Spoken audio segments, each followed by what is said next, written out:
देखो भाई और बहनों, या मैंने पहले कहा था कि अग्नि परीक्षा है, पहले से कहता आ रहा हूं मैं। और मैंने एक भगत का जिक्र किया था, रणजीत अहलावत का, जो कि झज्जर से है।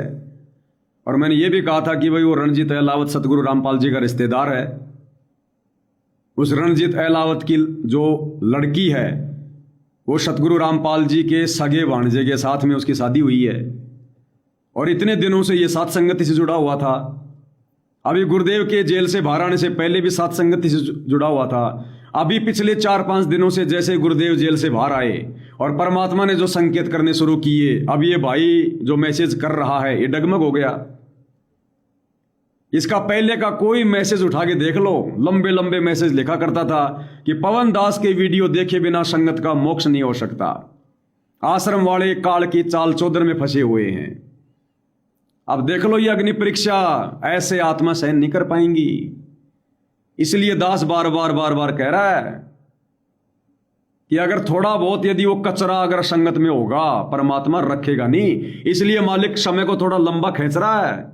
इसलिए हम सत्सेवकों को अभी परमात्मा नहीं बुला रहा। ये अग्नि परीक्षा चल रही है। अब ये क्या कह रहा भाई, सतगुरु के ज्ञान के खिलाफ नहीं है। यानी ये बाढ़ पीड़ित लोगों की मदद करना, मोटर पाइप बांटना, मकान बनाना, ये सतगुरु के ज्ञान के खिलाफ नहीं है। आपने स्वयं 100 बार कबीर सागर में पढ़ा हुआ है कि बाढ़ पीड़ितों की मदद करनी चाहिए। बिल्कुल गुरुजी ने कबीर सागर में लिखा हुआ है कि कहीं कोई बाढ़ आ जाए, कहीं कोई फ्लड आ जाए तो उनकी जो है खाना देकर और उनकी दवाई देकर मदद करनी चाहिए। रणजीत दास जी आपने ढंग से नहीं पढ़ा। दास ने तो वीडियो बनाए कबीर सागर के सरलार्थ, इसलिए मुझे पता है और मैंने सब कुछ समझा रखा उसमें। गुरुदेव ने गोली दवाई देकर, खाना वाना देकर उन लोगों की मदद करने के लिए कहा है। और ये कॉमन सेंस की बात है। वो बाढ़ अगर आपके आसपास के क्षेत्र में है तो आप जी उनकी मदद कीजिएगा, गोली दवाई देकर, खाना वाना देकर। और आप लोगों ने क्या किया? और हम इसको नहीं कह सकते बाढ़। ये जो सतगुरु रामपाल जी कह रहे हैं ना हिसार जेल से बाहर आके कि बच्चों वो मर जाते, महामारी फैल जाती, सतगुरु क्यों कह रहा है? अब सतगुरु यही कहेगा, नहीं तो संगत नाराज हो जाएगी, संगत दुखी हो जाएगी अगर सतगुरु कह दे कि तुमने नालायक को ये क्या कर दिया। अभी वो आपत्ति नहीं आई थी हरियाणा के किसानों पर, अभी वो समस्या नहीं आई थी। केवल नदी नहर टूटने से खेतों में पानी भरा था और ये पानी तो हर 2-4 साल में हरियाणा में भरता है। इसको हम कोई बाढ़ नहीं कह सकते, कोई आपदा नहीं कह सकते। अगर एक भी आदमी मरा हो तो बता दो। अरे बाढ़ उसको कहते हैं जिसमें सैकड़ों आदमी मर जाते हैं, हजारों आदमी जिसमें मर जाते हैं, बह जाते हैं। अगर एक भी मनुष्य मरा हो हरियाणा की बाढ़ में, जो खेतों में जो पानी भरा है, एक भी व्यक्ति अगर मरा हो, अगर बच्चा भी मरा हो तो बता दो। अरे वहां तो हर साल पानी भरता है, हरियाणा में तो हर साल, और हर साल पानी निकल जाता है। अब की बार भी निकल जाता।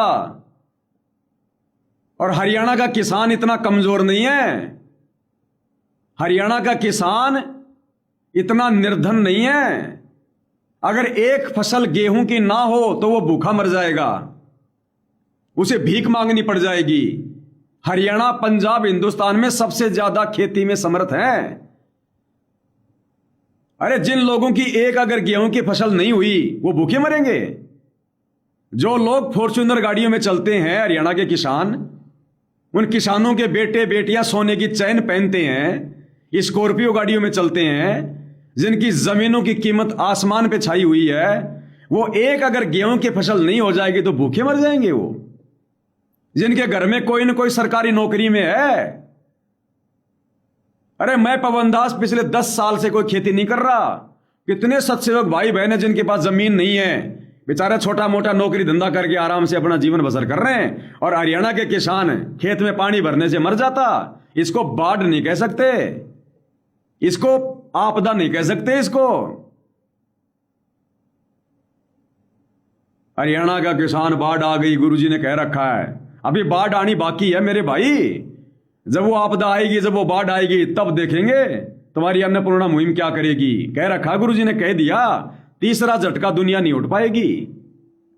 अभी बाढ़ तो आना बाकी है, अभी प्राकृतिक आपदा तो बाकी है। युग परिवर्तन भूल मत जाओ, युग परिवर्तन को।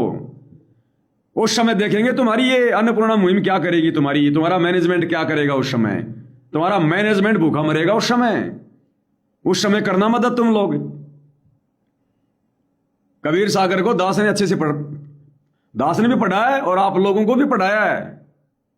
तो गुरु जी ने किन परिस्थितियों में और क्या क्या सामग्री देकर मदद करने के लिए कहा है। भोजन पानी दे दो, गोली दवाई दे दो, इस प्रकार से कहा गुरुदेव ने। नगद देने के लिए नहीं कहा। मोटर पाइप दे दिया आप लोगों ने। मदद क्या होती है? मदद वो होती है जो उधार में की जाए। तुम्हें मदद का नहीं पता? मदद उसको कहते हैं जो उधार में दी जाए, और जो परमानेंट चीज दी जाती है उसको कहते हैं भीख, उसको कहते हैं दान। जैसे दान किसी को देकर वापस नहीं लिया जाता, भीख अगर किसी को दे दी वापस नहीं ली जाती कि भाई मैंने तेरे को 2 साल पहले भीख दी थी 100 रुपए मेरे वापस दे, या गुरुजी मैंने आपको दान किया था 1 लाख रुपए मेरा वापस दो। वो मान नीच आदमी। और मदद क्या होती है? मदद होती है उधार देकर करना। तो आप लोग क्या कह रहे हो? अन्नपूर्णा के तहत किसानों की मदद की। क्या किसी ने कहा कि भाई उन किसानों को भीख दी, उन किसानों को दान दिया? कहा नहीं? कहा ना? क्या कहा? किसानों की मदद। किसानों की मदद होती है उधार देकर। आप लोगों ने मोटर पाइप वापस क्यों नहीं लिए? उन किसानों के क्या काम के वो मोटर पाइप? उनका पानी निकल गया, आपने उनकी मदद की। आप वो मोटर पाइप वापस क्यों नहीं ले रहे? अब कोई मोटर को बेचेगा, पाइप को बेचेगा, उससे शराब पिएगा, बीड़ी पिएगा, राजनीति करेगा, कर्म किसके फूटेंगे? तुम लोगों ने भीख दी है, और भीख देने के लिए सतगुरु रामपाल जी ने मना किया है। भीख चाहे बाढ़ हो चाहे भूकंप हो, भीख नहीं देनी। तुम लोगों ने दान दिया है, और दान कुपात्र को देने के लिए गुरु जी ने मना किया है। हर स्थिति में नुकसान है, भगवान के विधान के खिलाफ है। अगर मदद की थी तो वापस लेना चाहिए मोटर पाइप, लाके आश्रम में रख लो।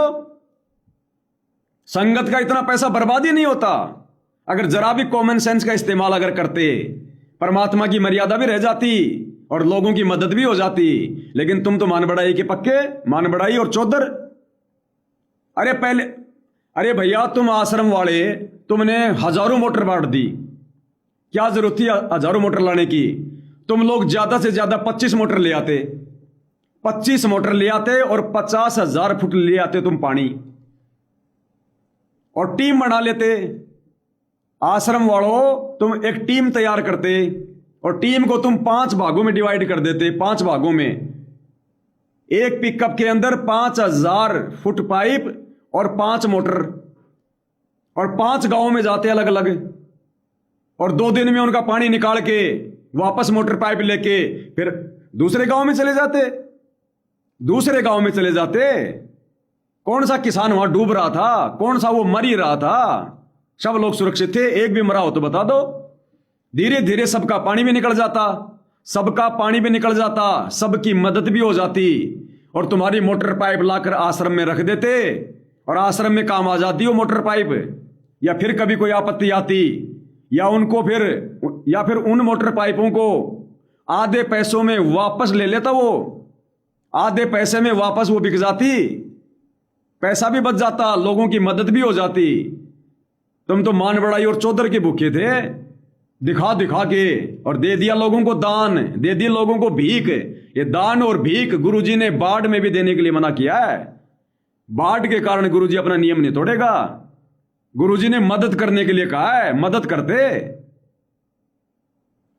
ये मदद कहां हुई? तुम तो परमानेंट छोड़ के आ गए वहां पर। तो भैया कॉमन सेंस का इस्तेमाल करो। परमात्मा तो भी क्या क्या खेल खेलेगा, देखते जाओ। तुम तो टिक ही नहीं पाओगे। इसलिए तो परमात्मा ये लंबा खेल खेल रहा है, क्योंकि मालिक को पता है जो कचरा जो साथ संगति में है उस कचरे को रखेगा नहीं परमात्मा। और गुरु का परिवार, गुरु के रिश्तेदार और साथ संगति से जुड़कर रह जाएं, ये तो शोपर में भी कोई मत सोच लेना। इस दास को तो पहले आपका मालूम था कि जाओगे आज, नहीं तो कल जाओगे, कब तक टिकोगे भैया। कहते हैं साधु शब्दा परखिए। जब आप ये मैसेज लिखते हो ना लंबे लंबे लंबे लंबे, मैसेज को पढ़ने मात्र से इस पवन दास को परमात्मा ने वो थर्मामीटर दे रखा है। शब्दों से पहचान कर लेता हूं कि ये भगत कितनी लंबी रेस का घोड़ा है, ये कितने दिन साथ संगति में रुकेगा, ये टिकेगा।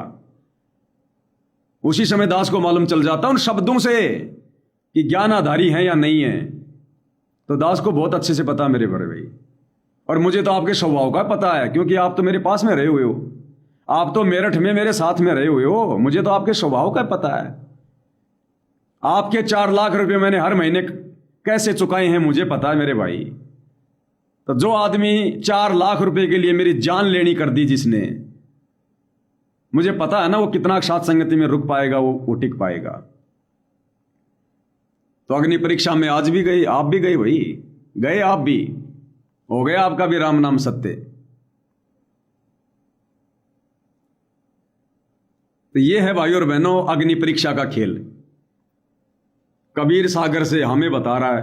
अरे दास ने तो वीडियो बनाए भाई, लिखा क्या हुआ है उसको आप पढ़ लो ढंग से। मदद करने के लिए कहा गुरुदेव ने, भीख देने के लिए नहीं कहा, दान देने के लिए नहीं कहा। दान केवल सुपात्र को दिया जाता है, सुपात्र हमारा गुरु है, और भीख दी जाती है भिखारी को। और भीख में भी परमात्मा ने कह दिया कि ऐसी कोई चीज नहीं देनी जिसको बेचकर वो उसका दुरुपयोग कर सके। भीख में परमात्मा ने जो कपड़ा है वो भी सिलाया, और जो पुराना कपड़ा है वो देने के लिए कहा है। भीख में परमात्मा ने बना बनाया भोजन दे सकते हो, कोई घर पे आ जाए तो पैकिंग भोजन देने के लिए भी नहीं कहा। तेल की बोतल जो पैकिंग में है वो भी नहीं दे सकते आप, अगर कोई मांग रहा है तो उसको बेच के वो क्या कुकर्म कर देगा, कोई भरोसा नहीं है। और दूसरी बात ये कलयुग की पिछली पीढ़ी है, कलयुग की पिछली पीढ़ी। अब इस समय मेरे भाई अगर कोई मर रहा है ना, वो बाढ़ में मरे, चाहे भूकंप में मरे, चाहे भूखमरी से मरे, इस समय भगवान धरती पर, और फिर भी अगर कोई भूख से मर रहा है, कोई बाढ़ से मर रहा है, उसके तो माड़े कर्म है। ऐसी स्थिति में उसको भगवान से जोड़ो। भगत ठेकेदार मत बनो, भगवान आया हुआ है संभालने वाला। अब खुद भगवान धरती पर है और वो अपने तरीके से संभालता है। मोटर पाइप दे दे के नहीं संभालता, राशन दे दे के नहीं संभालता। वो पहले भक्ति देता है, भक्ति से फिर उसको जो है बरकत देता है। 100 काम सार देगा अपने भगत के परमात्मा, 100 काम। ऐसे मदद नहीं करता वो। तो ये थोड़ी सी ज्ञान आधार की है ना आवश्यकता है भाई। खाली साथ संगति से जुड़ने से, लंबे लंबे मैसेज मुझ पवन दास की तारीफ में बना बना के भेजने से ये परमानेंट नहीं हो जाता कि आप साथ संगति में आप पक्के हो गए। समय लगेगा मेरे भाई। और अगर आपको इतना सब कुछ अगर मालूम हो गया है इन बातों का, रणजीत दास जी, गुरु जी के रिश्तेदार जी, अगर आपको इतना सब कुछ मालूम हो गया है कि सब कुछ गुरु जी का आदेश है, पवन दास सब कुछ गलत कर रहा है, तो मेरे भाई फिर तू क्यों जुड़ रहा है रोजाना लाइव में? अब तो तैने मेरे वीडियो देखने बंद कर देने चाहिए। अब तो आपने वीडियो देखने बंद कर देना चाहिए। आप तो धनाना आश्रम में जाते थे, वीडियो कॉल पर बात करते थे। गुरुजी ने मना कर रखा कि पवन दास से बात नहीं करना, वीडियो नहीं देखना। अरे कम से कम अब तो मर्यादा में रह लो, अब तो अपने गुरुजी की बात मान लो। अगर पहले नहीं मान रहे थे तो अब समझ में आ गया, तो कम से कम अब तो अपने गुरुजी के अच्छे भगत बन जाओ। अब भी मेरे पीछे लग रहे हो, मेरी वीडियो देखे बिना चैन नहीं आ रहा। तो कौन सी कैटेगरी के भगत हो भाई तुम लोग? तो ये कलयुग की पिछली पीढ़ी है भैया। अगर बाढ़ में कोई मर रहा ना तो मरने दो उसको, भगवान धरती पर है, जानकारी दे दो। क्या उन गांवों में जा जाकर संगत ने ज्ञान गंगा पुस्तक नहीं बांटी थी पहले, बाढ़ के आने से पहले? हरियाणा में आके ज्ञान दे रहा भगवान 1994 से। क्या जिन जिन गांवों में बाढ़ आई है, क्या परमात्मा ने अपने भगत नहीं भेजे होंगे वहां पर ज्ञान गंगा पुस्तक ले लेके? उस समय तो गाड़ियां निकाला करते थे। ये आगे रामपाल के चेले, रामपाल की चेलियां लड़ाई झगड़ा किया करते थे। अब मर रहे ना तो मरने दो। अगर दिक्कत आ रही है तो बोलो भैया परमात्मा आया हुआ है, दीक्षा लो, भक्ति करो। खेत का पानी निकल जाएगा, समर्थ है, ना जाने कैसे रातों रात गायब कर देगा। 100 तरीके हैं उसके पास में, मोटर पाइप की जरूरत नहीं उस परमात्मा को। अगस्त्य ऋषि ने एक घूंट में 7 समुद्र पी लिए, मोटर पाइप नहीं लगाए थे। एक घूंट में 7 समुद्र पी लिए थे, मोटर पाइप नहीं लगाए। क्या उससे भी कमजोर है भगवान? उन हरियाणा के उन किसानों को सतगुरु रामपाल जी से जोड़ना चाहिए था, और क्या कर लिया तुमने? वो मदद करके आज उनकी जुड़ा एक भी, बड़ा भगत एक भी। बोला गुरु जी के आने के बाद दीक्षा लेंगे, संत रामपाल जी के आने के बाद दीक्षा लेंगे, ले ली दीक्षा एक ने भी आके। मतलब के बिना कोई नहीं प्यारा। ये पैसा संगत का बर्बाद हुआ है, बर्बाद। परमात्मा का विधान टूटा है ये। किसको शिक्षा दे रहे हो मेरे भाई? सात संगति है ये। सात संगति से जुड़कर और सात संगति वाले को ही ज्ञान दे रहे हो। एक समय भाई और बहनों, एक शेर था, शेर।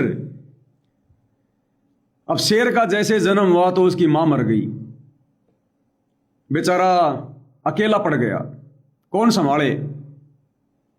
तो बाकी रिश्तेदारों ने मीटिंग करी कि भाई ऐसा करो, अब ये बच्चा है, अब बाप तो मान लो शिकार करेगा, बड़े बड़े जानवरों के पीछे दौड़ेगा, बच्चे को कौन संभालेगा? तो रिश्तेदारों ने कहा जी ऐसा करो, इसकी मौसी के पास भेज दो, बिल्ली के पास, क्योंकि जो बिल्ली है वो शेर की प्रजाति की है। प्रजाति मतलब वैसा वैसा जानवर है वो। आम कहावत में बिल्ली को शेर की मौसी कहा जाता है।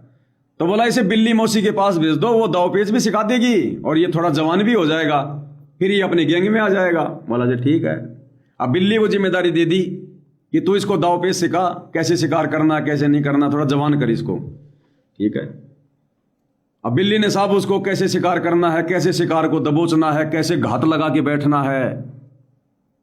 और शेर साहब जवान हो गया, बिल्कुल हट्टा कट्टा युवा, और दोनों साथ साथ रह रहे।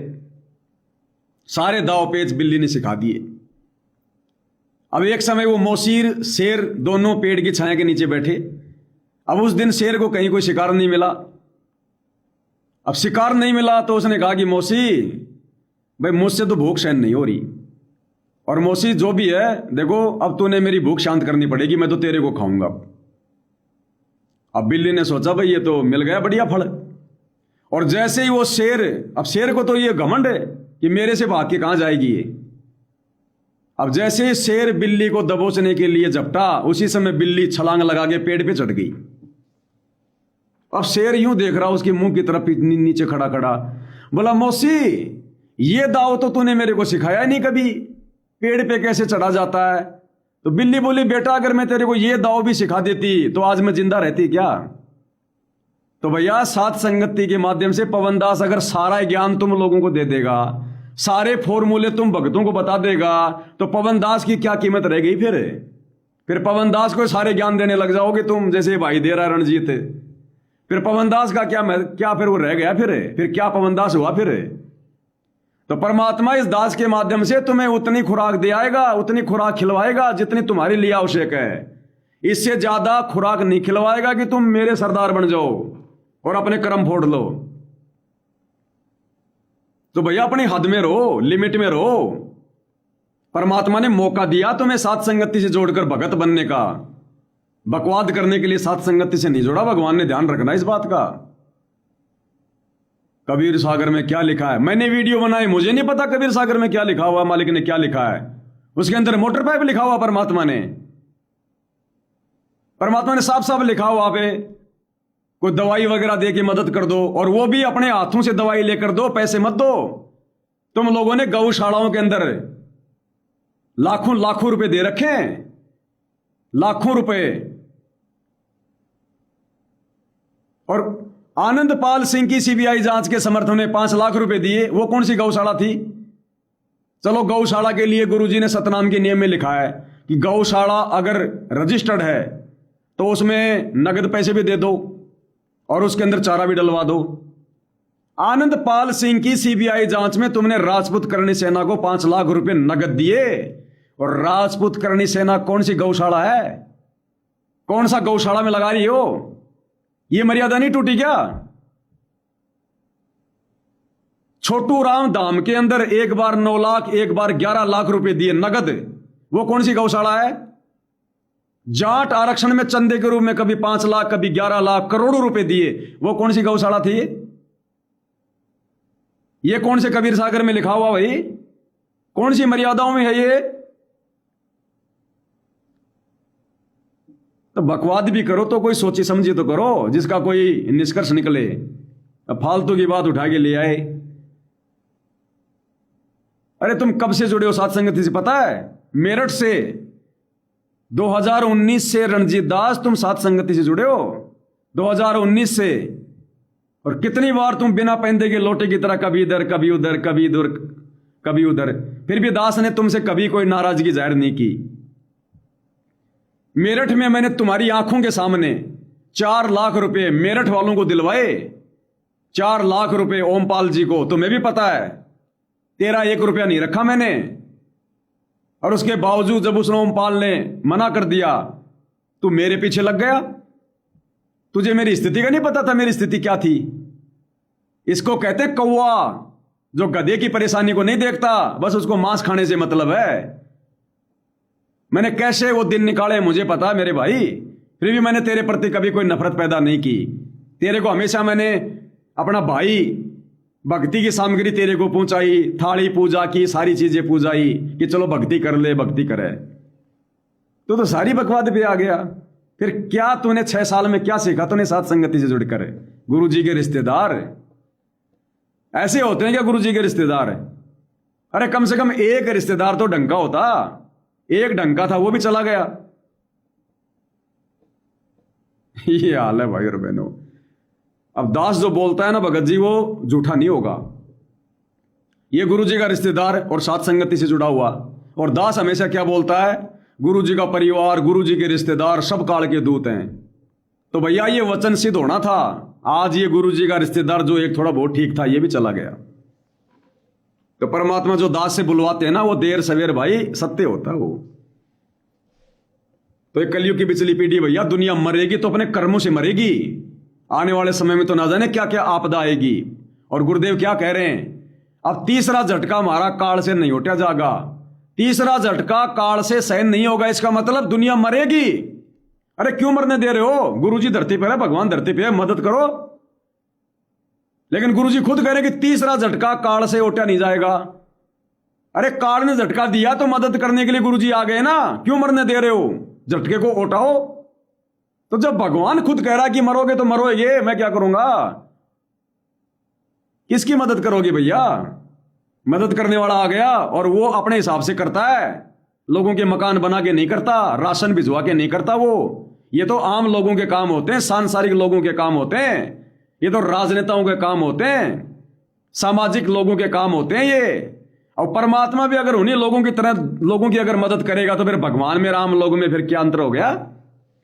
ये राशन बांटने का काम, मोटर पाइप बांटने का काम, मकान बनाने का काम, प्याऊ बनाने का काम, ये तो समाज सेवी संस्थाएं करती हैं, राजनेता करते हैं, सरकार करती है। अगर भगवान भी उन्हीं की तरह अगर लोगों की मदद करेगा तो भगवान में, सरकार में क्या अंतर है? उन आम लोगों में, भगवान में फिर क्या अंतर हो गया? फिर ये भगवान अपने तरीके से करता है, इसका फॉर्मूला अलग है। अरे जैसे आम आदमी हॉस्पिटल में जाके अपना रोग ठीक करवाता है, अब सतगुरु रामपाल जी भी अगर हॉस्पिटल खुलवा कर भक्तों को ठीक करें तो बताओ फिर आम लोगों में और संत रामपाल जी में क्या अंतर हुआ? लेकिन आम लोग और सरकार हॉस्पिटल खोल खोल के लोगों का इलाज करवा रही है। और सतगुरु रामपाल जी कैसे कर रहे हैं?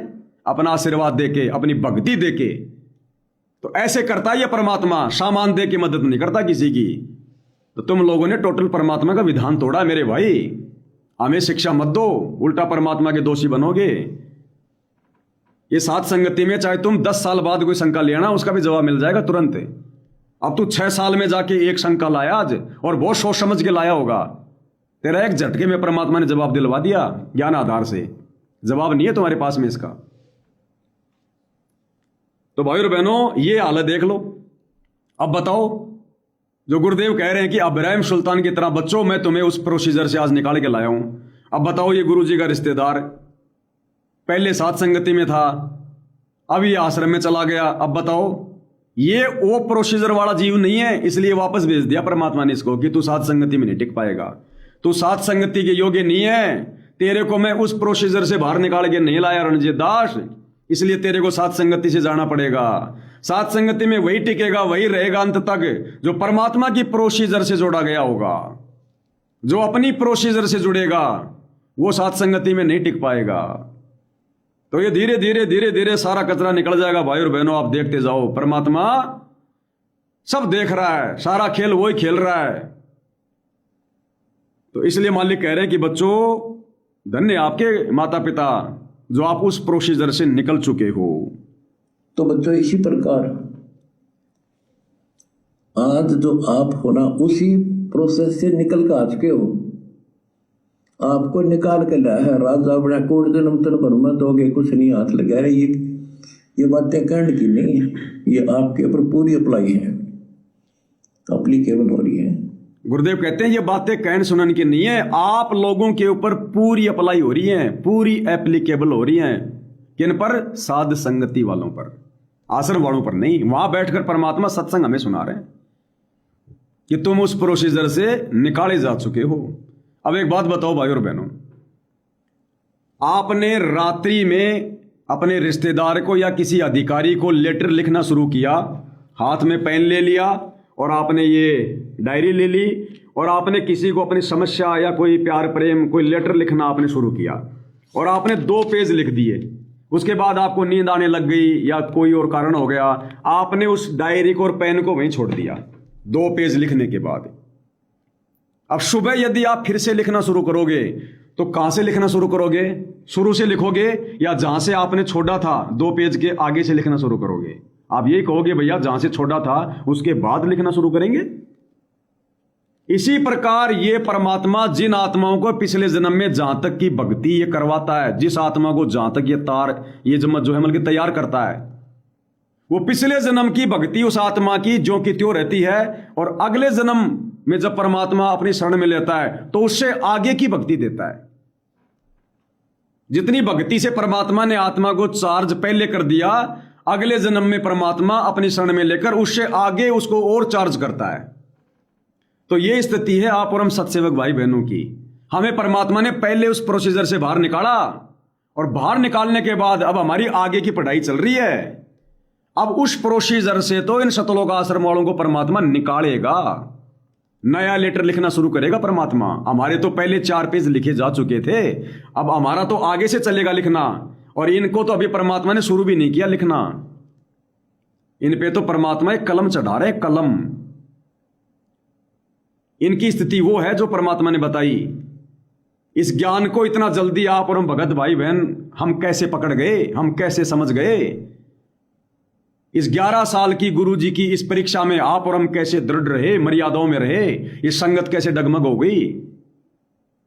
गुरुदेव ने बताया ये भले चाहे हमारे को बड़े बड़े भगत दिखाई दे रहे हैं, बड़े बड़े सारनामी सार शब्दी गुरु जी का बेटा बेटी रिश्तेदार 30-30 साल वाले दिखाई दे रहे हैं, इससे कुछ नहीं होता।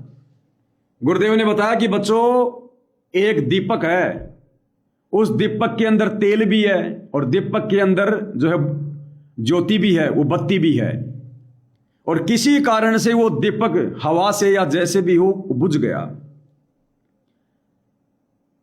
अब आप यदि उसमें दोबारा से माचिस लगाओगे तुरंत वो जलना शुरू हो जाएगा, क्योंकि उसमें घी भी है और उसमें वो बत्ती भी है।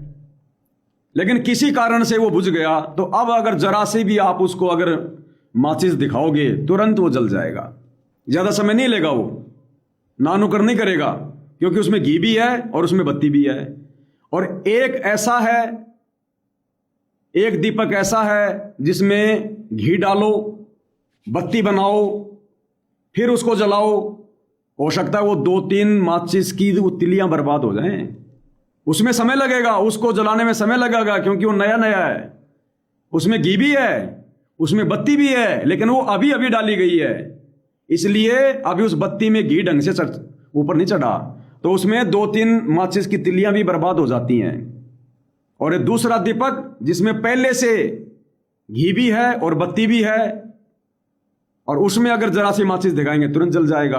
तो आप और हम सत्सेवक भाई बहन वो आत्मा है जिनमें पहले परमात्मा ने भक्ति रूपी घी डाल रखा था, ज्योति लगा रखी थी, बत्ती लगा रखी थी। किसी कारण से हम डगमग हो गए और आज पुण्य अपनी शरण में लेकर परमात्मा ने केवल माचिस लगा दी, तुरंत हम जल उठे, रोशनी देने लग गए। और ये सतलोक आश्रम वाले, गुरु का परिवार, गुरु के रिश्तेदार, इनको परमात्मा ने नए तरीके से इनमें घी डाला है, इनकी बत्ती बनाई है। अब परमात्मा को समय लग रहा है इसको चालू करने में। तो ये बड़े बड़े भगत दिखाई देने से कुछ नहीं होता। ये भैया परमात्मा कहते हैं पिछले जन्म से होत है पूर्ण हंस मुराद। ये तो जन्म जन्मांतरों की भक्ति, वो कुर्बानियां, वो तपस्या, वो सेवा भाव, इसके बदले में भाई परमात्मा दया करता है। अब एक भगत तो सतगुरु की शरण में ऐसा है वर्तमान में, जो पिछले 20 साल से गुरु जी की भक्ति कर रहा है। जैसे मान लो जी गुरु जी का भाई ले लो, गुरु जी का बेटा ले लो, ये लोग पिछले 30 साल से गुरु जी के चरणों में रह के भक्ति कर रहे हैं और इनको गुरु जी के ज्ञान का एक धेला भी समझ में नहीं आया, एक भी मर्यादा का ये लोग पालन नहीं कर रहे। और एक साथ संगति में भाई जुड़ रहा है और संकल्प दीक्षा ले रहा है, नाम भी नहीं लिया, संकल्प है, और ऐसी ऐसी मर्यादा निभा रहा है जो गुरु जी का परिवार भी नहीं निभा पा रहा, इतना दृढ़ हो गया। तो कारण क्या है ये? अब लोग तो ये कहेंगे गुरु जी को भाई इतने साल से जुड़ा हुआ है, बहुत ज्ञान होगा, बड़ा भगत है, कथा भी सुना रहा है, ज्ञान भी सुना रहा है। और एक साथ संगति वाला जो बेचारा दृढ़ता से भक्ति कर रहा है, तीनों समय की आरती कर रहा है, 5 यज्ञ कर रहा है, गुरु जी में विश्वास है, सत्संग सुनता है, उसको कहेंगे रे तो साथ संगति वाला है, तो संकल्प वाला है, तो ऐसे ही है। जो भगत आज आपको गुरु जी के भाई के रूप में, गुरु जी के बेटे के रूप में दिखाई दे रहा, जो 30 साल से भक्ति कर रहा है, वो आत्मा है जिसने पिछले जन्म में परमात्मा की शरण में रह के थोड़ी बहुत भक्ति की है। कभी 2 महीने, कभी 4 महीने, 650 साल पहले परमात्मा आए तो हो सकता है 2 साल शरण में रहो, 6 साल शरण में रहो, फिर मन में दोष निकाल के छोड़ गया हो। जो आज भी उस ज्ञान की तय में नहीं जा रहा, और जो आज संकल्प दीक्षा से जुड़कर तुरंत अपने ज्ञान का परिचय दे रहा, अपने विवेक का परिचय दे रहा, जो दृढ़ हो गया, वो भले आज आपको 6 महीने वाला भगत दिखाई दे रहा है, संकल्प वाला, लेकिन पिछले जन्म में उसने परमात्मा की जमकर सेवा की है। पिछले जन्मों में 20-20 साल, 50-50 साल परमात्मा की शरण में रहा है, जम के उसने कुर्बानियां दी हैं। तो वर्तमान को मत देखो कि वर्तमान में कोई 20 साल से या गुरु जी का परिवार है तो बहुत बड़ा भगत है। भैया ये तो परमात्मा को पता है कि पिछले जन्म का अंश कौन है, पिछले जन्म में किसने अपनी बैटरी कहां तक चार्ज कर रखी है। इसीलिए गुरुदेव भगवान सत्संग में कहते हैं कि भक्ति मार्ग में सीनियरिटी और जूनियरिटी नहीं चलती। भक्ति मार्ग में कोई छोटा बड़ा नहीं होता है, भगत कोई सीनियर जूनियर नहीं होता है, सबको एक समान दृष्टि से देखना होता है। कौन सी आत्मा परमात्मा की आज क्या भूमिका निभा रही है किसी को नहीं पता होता। तो गुरु जी का परिवार को तो दिखाई दे रहा है ना, आश्रम वालों का दिखाई दे रहा है ना, सारी मर्यादा तोड़ के ठंडे बस्ते में बैठे अपना सत्यानाश करवा के। और साथ संगत वाले क्या हैं, आप लोगों से छुपा हुआ नहीं है। तो हमें गुरुदेव भगवान ने उस प्रोसीजर से बाहर निकाला है, तब जाकर आज मालिक की यह दया हो रही है।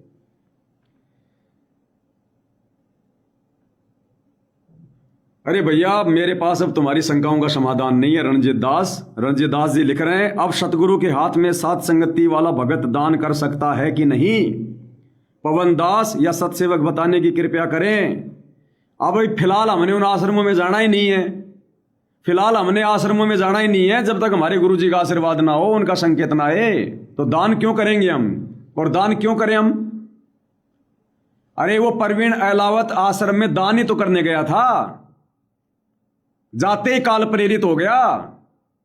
गुरु जी के परिवार से मिलते ही इतना भयंकर वहां काल फन उठा के बैठा है। और जब वो दान पेटी में दान डालने गया तो धनाना आश्रम में जो दान पेटियां रखी हैं, अब वहां क्या लिखा है पता है? अन्नपूर्णा मुहिम। उन दान पेटियों पे क्या लिखा है? अन्नपूर्णा मुहिम। अगर जरा भी कोई भगत अगर बुद्धि रखता होगा तो परमात्मा ने संकेत कर दिया कि नादानो, अब यदि तुम दान करोगे इस आश्रम में तो यह दान तुम्हारा अन्नपूर्णा मुहिम को समर्पित होगा, तुम्हारे गुरु को समर्पित नहीं होगा। क्योंकि दान पेटी पे नाम लिख दिया अन्नपूर्णा मुहिम। तो हम मूर्ख हैं क्या, हम पागल हैं क्या जो उस आश्रम में जाकर हम अपना दान जो है वो कचरे में डाल के आएंगे? जब हमें परमात्मा के भक्ति विधान से पता है कि ये मुहिम हमारे गुरुजी की है ही नहीं। वर्तमान में तो गुरुजी संगत का हौसला बनाए रखने के लिए, संगत को जैसा भी है भक्ति पे लगाए रखने के लिए कह रहे हैं कि हमने अन्नपूर्णा मुहिम चलाई, क्योंकि नाम तो गुरुजी का लेके चलाई ना। अरे नाम तो परमात्मा का लेके चलाई ना। अब परमात्मा की मजबूरी है भैया। 650 साल पहले शेख तकी ने परमात्मा के नाम पे झूठी चिट्ठियां डाली, भंडारा लगाया, तो परमात्मा ने तो भैया भंडारे को सफल किया, जबकि वो भंडारा भगवान ने अपनी तरफ से नहीं किया था। उस भगवान के नाम पे डाल दी चिट्ठियां कि वो कबीर भंडारा करेगा, कबीर भंडारा करेगा, दोहर देगा, मोहर देगा। तो वो तो समर्थ है भैया अपनी भक्ति को बनाए रखने के लिए, भक्तों के भक्ति भाव को बनाए रखने के लिए। उसने उसके बाद भी भंडारा लगाना पड़ा और कहना पड़ा कि ये कबीर का भंडारा, कबीर का भंडारा। वो चिट्ठियां कबीर ने नहीं डाली थी, भंडारा कबीर ने नहीं रखवाया। ये अन्नपूर्णा मुहिम सतगुरु रामपाल जी ने नहीं चलाई, ये आश्रम सतगुरु रामपाल जी ने नहीं खोले, ये भंडारे सतगुरु रामपाल जी ने नहीं चलाए। उस सतगुरु रामपाल जी के नाम पे झूठी चिट्ठियां आज भी डाली जा रही हैं, पीले पर्चे बना बना के। गुरुजी का भंडारा, गुरुजी का आदेश। अब गुरुजी क्या करे? अगर भंडारा सफल ना करे तो, भंडारा ना करे तो, अरे खेल समझो सारा ये काल का। नाम तुम्हारा ले करूं आवाजा, याविद जीवों को भटकाऊं, जाओ जोग जीत संसारा, जीव न मान का तुम्हारा। गुरु ने अपनी खुशी से भंडारे नहीं किए, गुरु ने आदेश देकर आश्रम नहीं बनवाए, गुरु ने अपनी तरफ से ये अन्नपूर्णा मुहिम नहीं चलाई। 1994 से गुरु जी ज्ञान दे रहा है। वो तो पहले भी वही भगवान था, आज भी वही भगवान है। उसके घर में पहले भी कोई कमी नहीं थी, आज भी नहीं है। आज से पहले क्या हरियाणा में बाढ़ नहीं आई? आज से पहले क्या हरियाणा में किसी को मकान की जरूरत नहीं थी? आज से पहले क्या लोग भूखे नहीं मर रहे थे? किसके घर में भगवान ने राशन पहुंचाया? कौन सी अन्नपूर्णा मुहिम चलाई? उल्टा ये कहा कि हमने जा जाके किसी की मदद नहीं करनी, भगवान का विधान टूटेगा।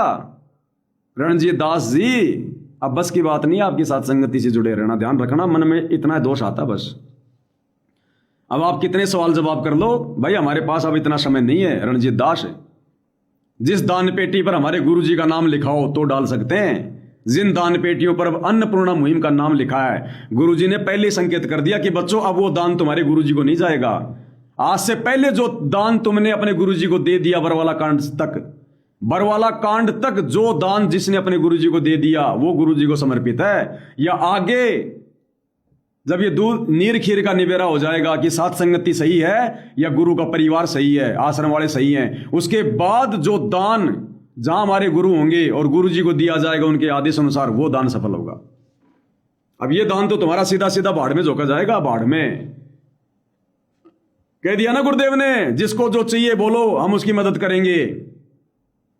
अब परमात्मा को पता है कि अब ये भक्ति तो करेंगे नहीं। 11 साल से मैंने देख लिया, इनको तो बेगार करने में आनंद आता है। अब गुरु तुम्हारे से बेगारी करवाएगा, इसलिए अब गुरु तुम्हारे से बेगारी करवाएगा। तुम्हें बेगार करने का बड़ा शौक है ना बच्चों, तुम्हें पसीने बहाने का बड़ा शौक है ना। भक्ति तो तुमसे होती नहीं है, मर्यादा तो निभाई नहीं जाती। बच्चों, तुम्हारी हर इच्छा पूरी करूंगा, लो करो बेगार। और खुल के कह दिया गुरुजी ने कि हमने अन्नपूर्णा मुहिम चलाई है, और बच्चों जहां भी कोई दुखी हो हमारे को सूचना दो, हम उसकी मदद करेंगे। अब तुम्हारा वो सारा दान धर्म का पैसा, तुम्हारी मेहनत जो भक्ति में लगनी चाहिए थी, अब वो सारी की सारी तुम्हारी बेगार में लगेगी। अब गुरु तुम्हारे से बेगार करवाएगा। बेगार क्यों करवाएगा? क्योंकि तुमने गुरुदेव भगवान की रजा का नाजायज फायदा उठाया, तुमने मर्यादा तोड़ी है, आदेश की उल्लंघना की है। अरे जिस प्रकार हमें गुरुदेव ने वो कथा सुनाई कि एक गुरु ने अपने चेले को सिद्धि करवा दी, सिद्धि जिंद को प्रकट करने की। चेले ने सिद्धि पूरी कर ली और गुरु ने आदेश दिया, बेटा मेरी गैर हाजिरी में इस सिद्धि का कभी प्रयोग मत करना। बोला ठीक है गुरुजी, मर्यादा हो गई। अब गुरुजी एक दिन चला गया कहीं घूमने फिरने, पीछे से चेला राम ने सोचा कि गुरुजी ने जो सिद्धि करवाई थी देखता हूं उसका प्रयोग करके। और चेले राम ने गुरुजी की आज्ञा तोड़ दी, गुरुजी का वचन तोड़ दिया और सिद्धि अपनी जो भी मंत्र उंत्र बोल के उसने कर दिया। तुरंत वो जिंद प्रकट हो गया और बोला, भाई मुझे काम बता, नहीं तो तेरी गर्दन मरोड़ूंगा मैं। काम बता मुझे, मैं फ्री नहीं रह सकता। अब उसने कहा कि खाना बना, लकड़ी लेके आ, फलाना ला, आटा ला, नमक ला, आग जला, सारे काम वो तो सिद्धि से होते हैं, तुरंत कर दिए उसने। आगे खड़ा हो गया, और बता नहीं तो गर्दन मरोड़ूंगा। अब वो डर गया चेला राम कि ये तो अच्छी आफत आ गई, मैंने तो गुरु की गैर हाजिरी में सिद्धि का प्रयोग नहीं करना चाहिए था। अब चिंतित हो गया, अंदर ही अंदर अपने गुरुजी को याद कर रहा, ये गुरुजी अब क्या करूं, ये गुरुजी आ जाओ मेरी जान बचाओ। इतने में गुरुजी आ गए। अब वो गुरु भी कौन था? जो कथा सतगुरु रामपाल जी सुना रहे हैं, समझ लेना वो सतगुरु रामपाल जी था उस समय। ये परमात्मा रहता है, रह कर यहां पर। आ गए गुरुदेव भगवान, बोला गुरुजी बचाओ, गुरुजी बचाओ, गुरुजी बचाओ। गुरुजी समझ गए, बोला बेटा तूने वो सिद्धि प्रयोग कर दी क्या जो मैंने मना किया था? बोले हाँ गुरुजी। अरे नालायक, तेरे को मना किया था ना मैंने, क्यों मर्यादा तोड़ी? गुरुजी बचाओ, गुरुजी बचाओ। तो कहा कि चल एक काम कर, इसको बोल, क्योंकि वो जिंद उसी को दिखाई दे जो उस सिद्धि से उसको जो प्रकट करता है, तो वो गुरु को दिखाई नहीं दे रहा था। तो गुरु ने कहा कि बेटा इसको बोल कि एक लंबा सा बांस लेके आए जंगल से। बोला भाई एक लंबा सा बांस लेके आ। वो तो तुरंत गया और लंबा सा बांस ले आया। गुरुजी ने कहा कि अब बोल इसको जमीन में गाड़ दे। उन्हें जमीन में गाड़ दिया। गुरुदेव ने कहा कि अब इसको आदेश दे कि जब तक मैं तेरे को कोई अगला काम नहीं बताऊं तब तक बांस पे चढ़ और उतर, ये काम करता रहे। अब उसने आदेश दे दिया, उसको काम मिल गया। काम मिल गया तो वो उसका ध्यान हट गया उधर से, अपना बांस पे चढ़ रहा है, उतर रहा है, चढ़ रहा है, उतर रहा है। बोलो काम होगा तब बोल दूंगा। बोला ठीक है जी, जो आ गया उस काम में लग गया।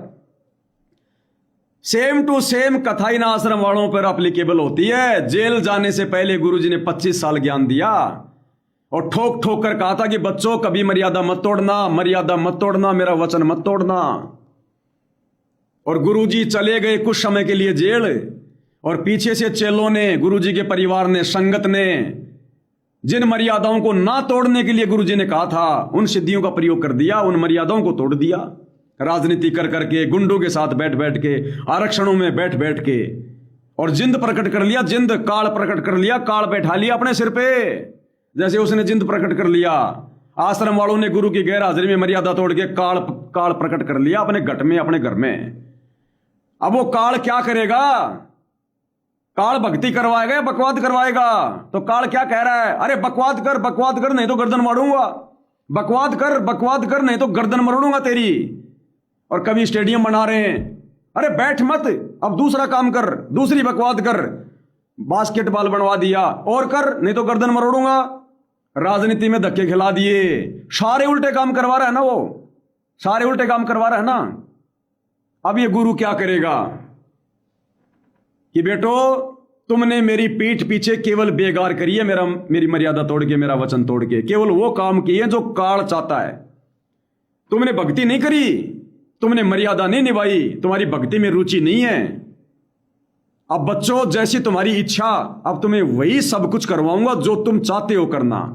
जो भक्ति करना चाहेंगे उनसे भक्ति करवाऊंगा, तो सत्सेवकों से भक्ति करवा रहे हैं। और जो बकवाद करना चाहते हैं और जिन्होंने बकवाद करी गुरु की गैर हाजिरी में, अब आगे गुरु उनसे बकवाद ही करवाएगा, क्योंकि मिशन खत्म हो चुका है। इसलिए गुरु कह रहा है कि ना तो इनके मन में कोई और दोष आ जाए ताकि ये आपस में लड़ेंगे झगड़ेंगे। फिर अगर मैं कह दूंगा कि ये अन्नपूर्णा मुहिम मैंने नहीं चलाई, ये दान धर्म का आदेश मेरा नहीं था, तो गुरु ने संगत को बचाने के लिए कहना पड़ रहा है कि अन्नपूर्णा मुहिम हमने चलाई, फलाना दिखना, ये वो, ताकि संगत को ये लगे कि हमारा पैसा का ठीक ठाक उपयोग हुआ है, ताकि आपस में मेरा परिवार और संगत आपस में ये कुत्ते की तरह ना लड़े। और अब आगे क्या करेगा गुरु? परीक्षा खत्म हो गई, मिशन खत्म हो गया। अब जो संगत जो करना चाहती है, जो बेगार करना चाहती है, जो गुरु की गैर हाजिरी में कर रही थी, अब गुरु इनकी इच्छा पूरी करेगा। और गुरु ने कह दिया कि बच्चों तुम्हारे आसपास कोई भी अगर दुखी है, परेशान है, सारे संसार के बच्चे सब परमात्मा के बच्चे हैं, बच्चों कोई भी दुखी दे हमारे को सूचना दो, हम उसकी मदद करेंगे। अब तुम्हारे से गुरु ज्यादा से ज्यादा दान करवाएगा, किस लिए? तुमसे बेगार करवाने के लिए। और दान पेटी पे लिखवा दिया अन्नपूर्णा मुहिम, यानी ये दान अब तुम्हारे गुरु जी को नहीं जाएगा, ये दान संसार को जाएगा। और अब जाओ करो बेगार। अब गुरु भेजेगा तुम्हें, आज से पहले तो तुम्हें काल भेज रहा था, अब तुम्हें गुरु भेजेगा। गुरु जाओ करो बेगार, बनाओ मकान, बांटो मोटर पाइप, बनाओ धर्मशाला, बनाओ गौशाला। अब गुरु तुमसे बेगार करवाएगा। ये गुरु की लीला है, लीला। फिर तुम्हें पता चलेगा आगे चल के, जब वो तीसरा झटका आएगा ना, कि काल तीसरा झटका नहीं उठ पाएगा, तब पता चलेगा तुम्हें कि सात संगति क्या थी, मर्यादा क्या थी, गुरु की क्या लीला थी, क्या खेल था, और हम लोगों ने क्या कर दिया गुरु के परिवार के चक्कर में आके। तो अब तुम्हें गुरु बेगार करवाएगा और जानबूझ के करवाएगा, और जो तुम चाहते थे वो सारे काम गुरुजी कर रहा। अब तुम चाहते थे ना गांव वाले आए, फलाना दिखना, मान सम्मान, अब गुरुजी बरवाला कांड तक गुरुजी जिन राजनेताओं का, जिन प्रधानों का, जिन सरपंचों का मुंह तक देखना पसंद नहीं करते थे। इस दास ने चैलेंज कर रखा है सन 1994 से 2014 तक, अगर संत रामपाल जी की किसी प्रधान के साथ, किसी सरपंच के साथ, किसी पंच के साथ भी अगर मुझे कोई एक फोटो दिखा दे, 1 करोड़ रुपया दूंगा। और अब देख लो, अब वो सरपंच भी आ रहे हैं, वो प्रधान भी आ रहे हैं, और तुम्हारा गुरु उनके हाथ पकड़ पकड़ के माथे से लगा रहा है। तुम्हारे गुरुजी को पगड़ी बांध रहे हैं, हनुमान जी का गोटा दे रहे हैं तुम्हारे गुरुजी को, संत रामपाल जी को, वो जगत वाले, वो गांव वाले, वो नशेड़ी, वो गंजेड़ी, जिनकी गुरु शक्ल देखना पसंद नहीं करता था, भक्तिहीन लोग। आज गुरु उनसे हनुमान जी का गोटा, हनुमान जी का वो हथियार। अरे विचार करो, अरे हनुमान जी का सोटा क्या है? हनुमान जी का सोटा, हनुमान जी का हथियार। त्रेता युग में मिसाइल नहीं थी, AK-47 नहीं थी, इन्हीं से लड़ा करते थे, ये उनके हथियार हैं, अस्त्र शस्त्र हैं। त्रेता युग में हनुमान जी के पास में वो उसका हथियार था, अर्थात उसकी AK-47। महाभारत के युद्ध में भीम और दुर्योधन वो कैसे लड़ते थे? गदा युद्ध। वो गदा जो संत रामपाल जी को दी गई है सतलोक आश्रम में गांव वालों के द्वारा, वो हथियार है, हथियार। अरे मूर्खों, संत को कभी हथियार देकर सम्मानित किया जाता है क्या? संत कभी हथियार लेगा क्या? उस समय की गदा, आज की AK-47। आज कोई गुरुजी को AK-47 बंदूक अगर गुरुजी को कोई सम्मान में दे तो नालायकों दुनिया क्या सोचेगी? वो गदा उस त्रेता युग की, द्वापर युग की AK-47 है। जिस गदा से हनुमान जी ने लाखों लोग मार दिए, जिस गदा से भीम ने, दुर्योधन ने लाखों लोग मार दिए थे, आज वो गदा, वो हथियार जिससे केवल किसी का बुरा हो सकता है, अच्छा नहीं हो सकता, आज वो हथियार संत रामपाल जी को दिया जा रहा है। और उसके बाद भी सतगुरु रामपाल जी उस हथियार को ले रहे हैं। इसका मतलब अब गुरु तुमसे वही करवाएगा जो तुम लोगों ने सोच रखा है। अब गुरु संसार को शरण में लेने के लिए संसार वाली लीला करेगा। तुम चाहते थे ना कि गुरुजी आश्रम में, गांव वाले आश्रम में आकर हमारे गुरुजी को सम्मानित करें, आ गए, तुम्हारी हर इच्छा पूरी होगी अब। अरे हनुमान जी की गदा तो छोड़ो, अगर अब वो हरियाणा के गांव वाले अगर सतलोक आश्रम धनाना में आकर वो हनुमान जी की वो गदा तो छोड़ो, अगर किसी कुम्हार का अगर वो गधा भी देंगे, गदा तो छोड़ो, अगर संत रामपाल जी को अगर मान सम्मान में अगर कोई कुम्हार का वो गधा भी देगा ना, तो भी संत रामपाल जी अब मना नहीं करेंगे और कहेंगे कि बच्चों बांध दो इसको। अरे जब तुमने गाय बांध दिया आश्रम में मिट्टी की, गधा बांध दो, ये कम से कम गोबर देगा, कुछ तो काम आएगा, मेथी की फसल करेंगे, बैंगन की फसल करेंगे, खाद में काम आएगा, बच्चों रख लो। तुम लोगों की सुबह सुबह आरती करने की आदत नहीं है ना, इस गधे को मैं समझा दूंगा, ये फिक्स 4 बजे ढेंचू ढेंचू करना शुरू कर देगा, इसकी भी सेवा बन जाएगी बच्चों, ताकि तुम सुबह जल्दी उठकर आरती कर लो। ये आगे की लीला नंबर 2, ये नहीं समझ में आएगी, और जिसके समझ में नहीं आएगी वो रणजीत अहलावत की तरह नीचे गिरता जाएगा, नीचे गिरता जाएगा। इसको समझना भाई और बहनों, इसलिए परमात्मा कहते हैं सब सुमरे अपने अनुमाना तो गति लकी न जाए, कहे कबीर कृपया कर जन पर ज्यों की त्यों समझाए। जिस पर सतगुरु रामपाल जी दया करेंगे उनकी लीला उन्हीं को समझ में आएगी। और आज इस पूरी धरती पर सत्सेवकों के अलावा ये लीला किसी को समझ में नहीं आ सकती। उसके बाद भी हम आप लोगों को समझा रहे हैं, तो आप लोगों को नहीं समझा रहे। हमें पता है कि आपकी बुद्धि में भी बात नहीं आएगी। हम सत्सेवक भाई बहनों को सावधान करने के लिए, उनको दृढ़ करने के लिए इन बातों पर जिक्र कर रहे हैं, वरना अब आप लोगों के इन कमेंट्स का जवाब देना हमारा कोई फर्ज नहीं बनता, क्योंकि अब हमारा बाप आश्रम में आ गया। अगर मन में कोई शंका है तो अपने बाप के पास जाओ, अपने शंका का समाधान कराओ। तो भाई और बहनों, आप और हमने हर स्थिति में दृढ़ रहना है। अगर इतने गुरुदेव भगवान के द्वारा जो ये प्रयास करवाए जा रहे हैं, इस दास का गला बैठ जाता है 3-3, 4-4 घंटे। क्योंकि हम सारे काम क्या करते हैं, सुबह हमारी आरती कम से कम 1.25 घंटे की होती है। आश्रम वाले तो मोबाइल में लगा के सोते रहते हैं। हम 1.25 घंटे पाठ करते हैं, मुंह से बोलते हैं, खड़े होके हाथ चला चला के मालिक की सेवा। रमेणी दोपहर की मुंह से बोलते हैं। संध्या आरती कम से कम 1.25 घंटे की होती है। संध्या आरती के बाद में मालिक का शब्द गाना, भक्ति दान मोय दीजियो देवन के देवा। फिर गुरु जी के चरणों की सेवा, गुरु जी का चरणामृत बनाते हैं रोज सुबह शाम। फिर मालिक का शब्द गाते हैं, 8 वाणियां समर साहिब की, मंगलाचरण। फिर गुरु समान नहीं दाता रे जग में। रोजाना 4 घंटे तो हमारी आरती चलती है, 4 घंटे। और 4-4 घंटे 3-3 घंटे ये दास लाइव आ रहा है। क्यों करवा रहा परमात्मा इतनी मेहनत? ये इन आश्रम वालों के लिए नहीं, इनकी शंकाओं के समाधान के लिए नहीं। हो चुका है शंकाओं का समाधान इनका। ये शंकाओं से भरे पड़े, जिंदगी में नहीं निकलेंगे इनकी। काल आगे से आगे इनको कुप्रेरणा करेगा। ये परमात्मा केवल इस अग्नि परीक्षा में अपने सत्सेवक बच्चों को और ज्यादा सावधान करना चाहते हैं, ताकि कोई गलती ना कर दें ऐसे लोगों के चक्कर में आके।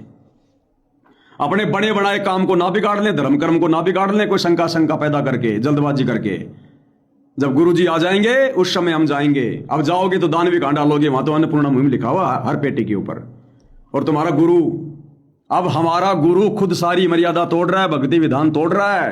क्योंकि अब गुरु को भक्ति विधान निभाने की जरूरत नहीं है। गुरु ने जो भगत तैयार करने थे कर लिए सात संगति में, सतलोक के लिए। अब तो इनसे बेगार करवाएगा और गुरु खुद करवाएगा कि बच्चों तुम्हारी बेगार करने की आदत है, तुम्हारी इच्छा थी ना, तुमने बेगारी करी थी ना मेरी गैर हाजिरी में, लो तुम बेगारी करो। जाकी रही भावना जैसी, तिन प्रभु मूरत देखी वैसी। अब सबकी इच्छा पूरी करेगा भगवान। हमारी इच्छा भक्ति करने की, भगवान की सेवा करने की, भगवान ने इतनी भक्ति दे रखी है, इतनी सेवा दे रखी है, हमारे से पूरी भी नहीं हो पाती। बकवाद के लिए सुई की नोक रखने जितना हमारे पास में कोई जहमल की स्थान नहीं है। और आश्रम वालों के पास भक्ति के लिए सुई की नोक रखने जितनी जगह नहीं है, बाकी बकवाद के लिए पूरा मैदान पड़ा है। तो भाई और बहनों, आज की सात संगति में पूज्य गुरुदेव भगवान के आशीर्वाद से केवल इतना ही। क्योंकि देखो, दिन में कम से कम 2-3 घंटे दास को सुमरण भी करना पड़ता बैठ के, मालिक के आशीर्वाद से। अगर मैं फ्री होता हूं तो घर पे बैठ के सुमरण भी करता हूं, तीनों समय की आरती भी होती है, मालिक की चरण सेवा भी होती है, परमात्मा को भोग भी लगाया जाता है, सत्संग भी सुनना पड़ता है। उसके बाद भी परमात्मा ये काम करवा रहे हैं, ये संभव नहीं है जीव के लिए। ये परमात्मा आशीर्वाद दे के करवाते हैं, तब ये दास भोग पा रहा है। तो भाई और बहनों, आज की सात संगति में गुरुदेव भगवान के आशीर्वाद से केवल इतना ही। फिर परमेश्वर हम पर रजा करें, हम उनके भिखारी हैं, भिक्षा का कटोरा लेकर खड़े रहेंगे, मालिक सात संगति रूपी टुकड़े डालते रहें। तो गुरुदेव भगवान हमको आशीर्वाद दें, सद्बुद्धि दें, मार्गदर्शन करें, भ्रम ने भटकने से बचाएं, काल के दूतों से दूर रखें। बंदी छोड़ सतगुरु रामपाल जी परमेश्वर जी की जय हो।